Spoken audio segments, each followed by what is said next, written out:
Joint Combat Practice, Part 2.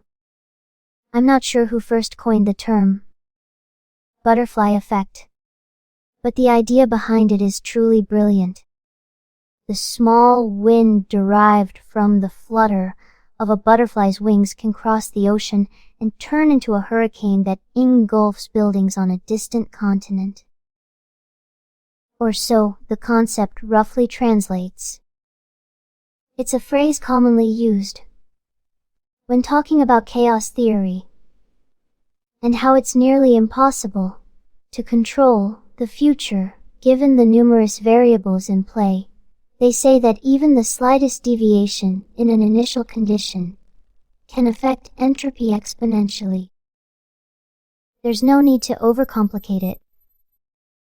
From what I gather, it's just that a seemingly trivial matter can snowball into an unexpectedly significant outcome.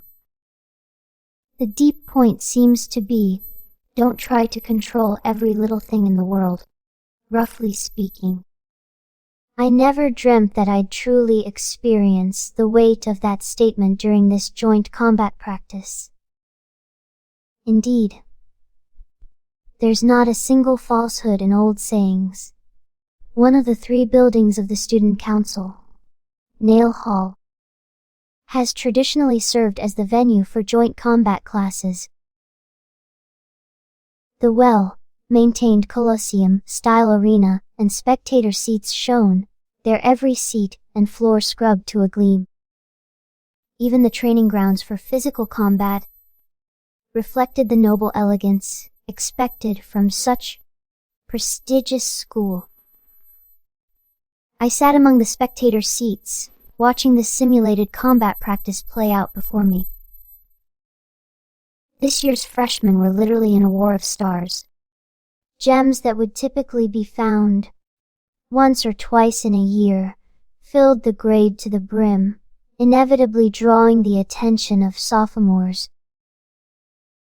Among them, the trio that earned the stern Professor Glast's recognition stood out: Zix, wielder of the Spear of Grass, Golden Daughter Lortel, and the slothful Lucy. The public's interest completely concentrated on these 3 newcomers from the magic department. Boom. Thank you. It was a valuable experience. Your control over magic was particularly impressive. I've learned a great deal. In the central arena, one of them, Zix, a descendant of northern nomads, had just concluded a bout using wind magic to catapult a senior offstage. His long, curly hair that fell to his neck fluttered from the aftermath. I hope to learn from you again in the future. And with those polite words, he bowed. That guy is definitely not right in the head. Zix's opponent, a second year from the magic department. What was his name? Michael. Anyway, he was being helped out by attendants, unable to collect his wits. In these student combat practices between first and second years, only basic magic was permitted. Still, judging from what I've seen, Zix's mastery of magic hardly seemed limited to the basics. If he were to invoke more advanced spells, his display of power would likely be much more formidable. A murmur spread among the second-year students. Another victory for the first years. At this rate, none of the sophomores will stand a chance. What's up with these new students? How did so many monsters end up in the same place? The joint combat practice, almost a traditional event by now, took a devastating turn. The term senior no longer held any meaning as the sophomores were systematically decimated by the freshmen. It got to a point where the latter seemed merely showpieces, highlighting the abilities of the former. Truly a sad state of affairs. Will the following students please finish preparations for the practice and report to the waiting room? Lucy Merrill, Taylor McClure. Zen. The much-awaited combat roster announcement caused a fresh stir among the crowd. The moment has arrived. I adjusted my sitting posture and focused on the stage. Public attention would naturally drift towards Sylvania Academy's unprecedented genius, Lucy Merrill. However, this plot twist merely served as a narrative device to focus the limelight on the protagonist. The true subject of interest should be Taylor McClure, born with the fate of a sword saint in this world. He never held a sword before, yet his first swing cleaved through Lucy's swift magic. His opponent is momentarily stunned as his expected hit is blocked, allowing Taylor to rapidly close the distance. Startled, Lucy lashes out with an intermediate level lightning spell, Thunder Strike. While Taylor falls to the reflexive strike, Lucy's use of a mid-class spell results in her disqualification, and Taylor wins the honor of being the first to defeat Lucy Merrill in combat. Lucy Merrill, please finish preparations and ascend to the combat platform. In what an epic scene. Taylor, who spent a lifetime riddled with accusations of talentlessness, even receiving dismal treatment at Sylvania, suffered through a life full of trials, always failing in combat classes, and rebuked by the likes of Ed Roth Taylor. Despite everything, Taylor never halted his training. His perseverance was about to be rewarded. The drama of the production couldn't be understated. Even his childhood friend Ayla shed tears at the sight, her face highlighted in a poignant close-up. Lucy Merrill, once again, please prepare for the practice and ascend to the combat platform. Lucy Merrill, please come up to the platform. Lucy Merrill. Where is she? The odd sense of exhilaration I felt as Taylor McClure stepped onto the stage is hard to put into words. Though it was a world beyond the screen, I had lived through his life several times over, experiencing everything from dismal bad endings to profound true endings. Concurrently, I couldn't help but consider the trials that lay in Taylor's path. He was destined to be a sword saint, but his journey was anything but smooth. There was not a single route before him that wasn't fraught with hardship. So, I decided I would cheer him on. I'd resolved to focus on my own life and offer support to this character, who would shoulder all the tribulations that Sylvania had in store. I will do my utmost best with all my strength. Taylor's energetic greeting from the stage was met with encouraging applause. Yes, it was applause of encouragement. The attendees saw all too clearly the fate awaiting the boy about to be crushed by Lucy Merrill. They're oblivious to his true talent. This boy outshines all the students gathered here today. Knowing what I do, I find myself looking forward to the inevitable public opinion shift. But that aside, what was I doing at that moment? Meek. I was pinching Lucy Merrill's cheeks. The location was an auxiliary podium, set up behind the central stage at Nail Hall. Clearly having drifted there during a sleepy lull in the joint combat class, it was the perfect spot for a nap.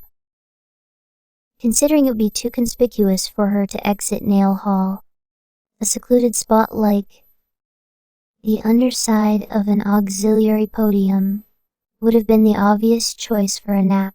I had just discovered Lucy, curled under there and asleep. Yuck. Hey, wake up. Wake up. It's your turn. After much effort to rouse her, Lucy Merrill lifted her upper body from underneath. Roth Taylor still in school. Wow, he's really tenacious. And why is he getting all chummy with the top freshman? They look close, right? Are they really friends? Isn't that just a guardian? It was quite amusing to see a sophomore, who suffered the most humiliating defeat, and a freshman, the most glorified top student, bickering and fixing each other's hair. I finished tidying my hair, feeling embarrassed myself. Then, still half asleep, I helped Lucy stand up and straightened her casually worn coat. I tucked in the shirt hem, peeking over her skirt, tightened it properly, and set her disheveled collar straight. Next, I pulled up her slipping knee sock and tightened her tie, and she looked reasonably tidy. The sleeve cuffs were long, because she didn't pay much attention to the uniform size and just grabbed whatever. Nothing could be done about that. Okay now. Yeah. Go on out then. Pushing Lucy's back, I sent her off to the arena. Yawning hugely, as if the entirety of existence was a nuisance, Lucy stood opposite Taylor and, "Ma, let the duel begin." Z-boom. In a single strike, she embedded a low-level lightning spell into the center of Taylor's abdomen. That seemed to take about 0.3 seconds. Taylor McClure's life had always been a series of trials. A country bumpkin, and a failing student who never managed to produce decent grades since his admission. A nobody unrecognized by anyone but his childhood friend, Ayla. As he continued displaying below-average abilities in everything, even his family started to turn their eyes away. Every time he wondered whether to give up on everything, that moment kept coming back. For Taylor, admission to Sylvania was an opportunity to prove himself. It was as if God was smiling at him. Barely passing the written exam after an all-night cram, and nearly failing the practical tests due to a malicious upperclassman. His interference, if not for the princess's mercy allowing him through. Despite the continued trials since the start of the semester, he always managed to find a way through. Nearly lost his life to a monster cobalt accident during a classification test, and was ostracized by his peers for being a failing student, and preventing him even from entering the auditorium during the opening ceremony. But thanks to the constant support from Ayla and his fellow failing comrade, Aiden, he persevered. And now was the moment for proof. Lucy Merrill, a prodigy whose talents caused even upperclassmen and professors to look on in amazement. Everyone anticipated defeat and pitied him, but Taylor never lost hope.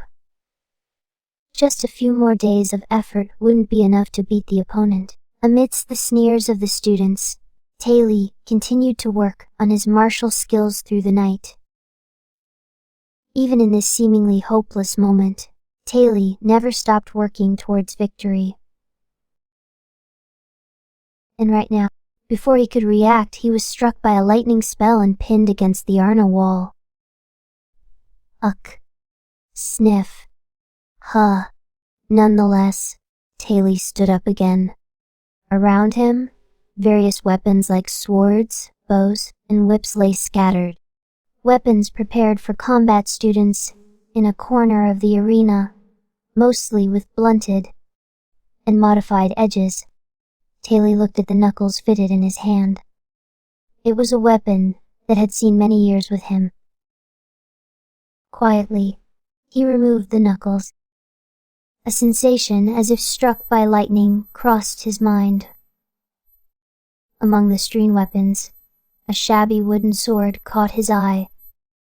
As if drawn by it, his body moved first, and grabbing the wooden sword that lay on the ground, Taili slowly got into position, despite his battered body. It was the first time he had wielded a sword in his life.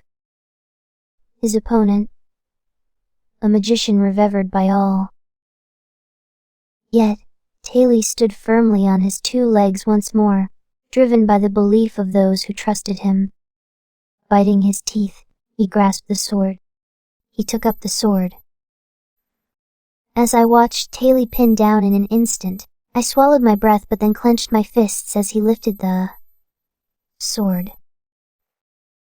That's right. Just do it. Lucy Merrill. Taili called Lucy's name with a blazing voice. Even I, watching from the stands, felt something rising within me. This was the moment Taili, who never gave up despite life's trials and a fate that abandoned him, was signaling the start of a comeback. The cry of a sword sage who refused to surrender was imprinted in the hearts of all the students present. Ha! Moving with unbelievable grace, for someone handling a sword for the first time. The mana embedded in Taili's crude wooden sword. I knew what it was.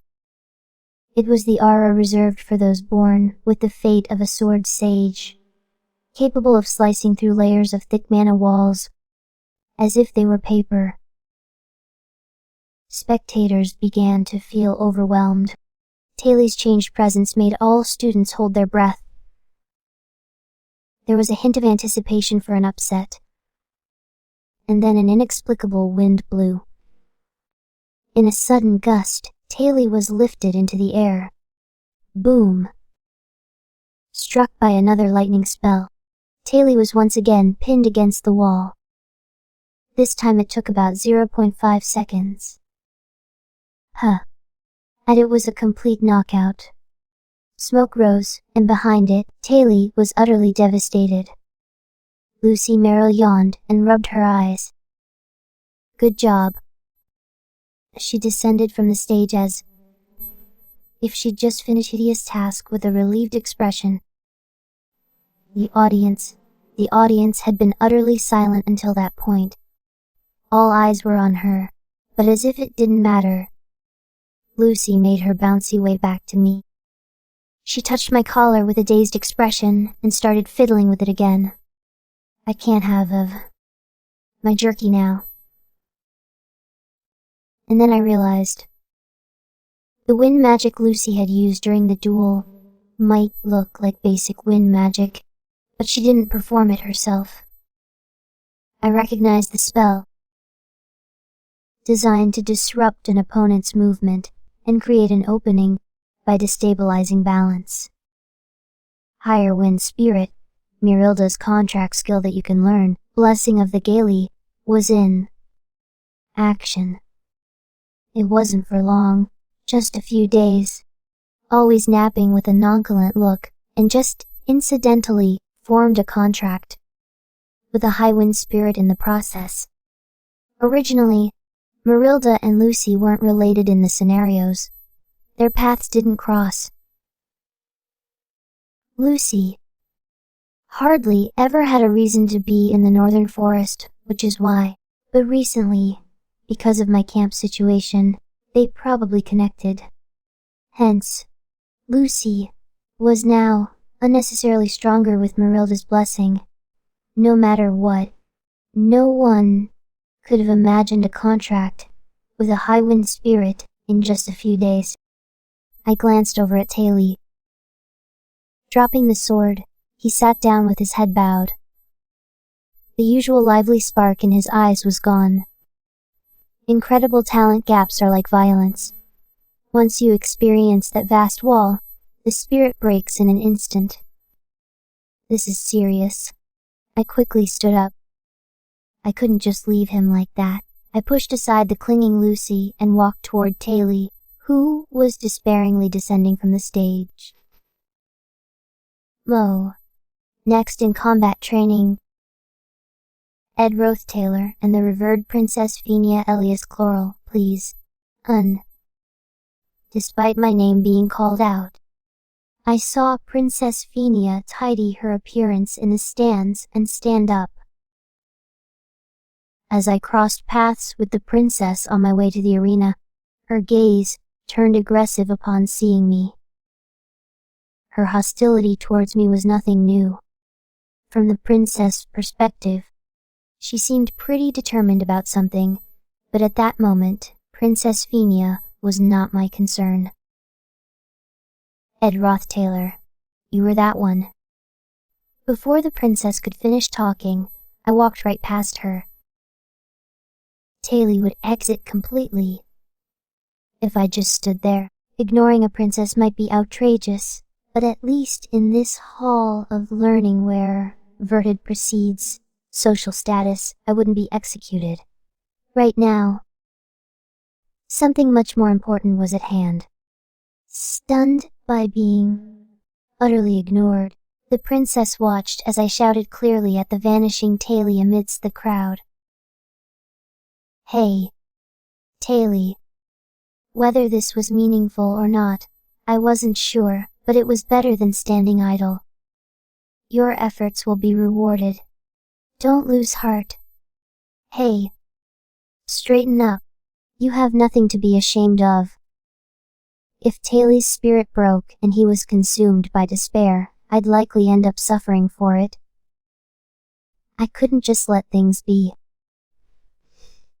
Walk proudly. You did well enough. It was just unfavorable circumstances. Don't get discouraged over such a thing. Please. Don't give up. Just yet. I have to suffer because of you. There's so much trouble to come in this academy. I kept shouting messages of support to Taylor as he slowly disappeared into the crowd. A genuine plea from the heart.